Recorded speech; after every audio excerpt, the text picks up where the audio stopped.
Nothing can be taken for granted when you get to Mars. There's a lot of things we just don't know. Space always has a way of throwing us curveballs and surprising us. I mean, until we get the data that says we're on the ground safely, I'm going to be worried that we're not going to make it.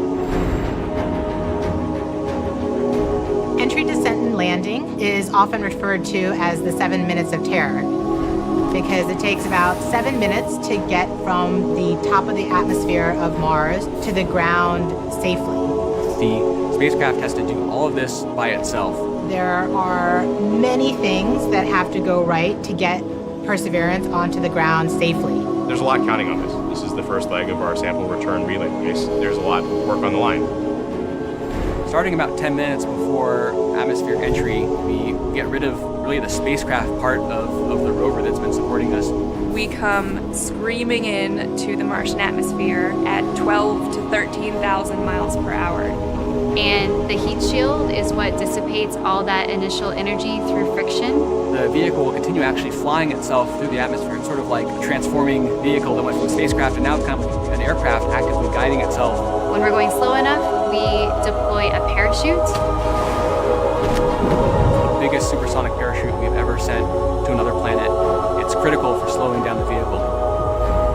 Perseverance's entry, descent, and landing borrows heavily from that of Curiosity.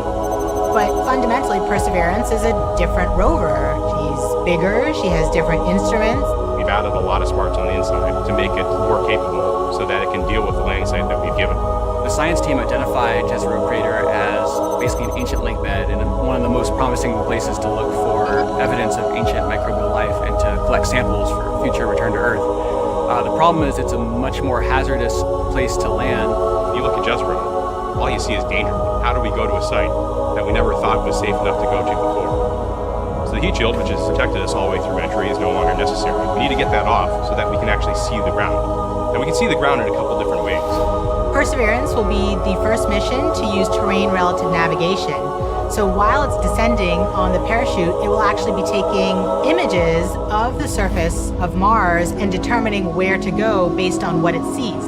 This is finally like landing with your eyes open. Having this new technology really allows Perseverance to land in much more challenging terrain than Curiosity or any previous Mars mission could. Amongst the rocks and the craters and the cliffs, these things are hazardous to the rover, but these are the things that are interesting to the scientists. Once Perseverance has figured out where she is, we jettison the back shell and parachute and light up our rockets. Those rockets help us steer to a safe landing spot that's nearby. That descent stage takes us all the way down to about 20 meters off the ground.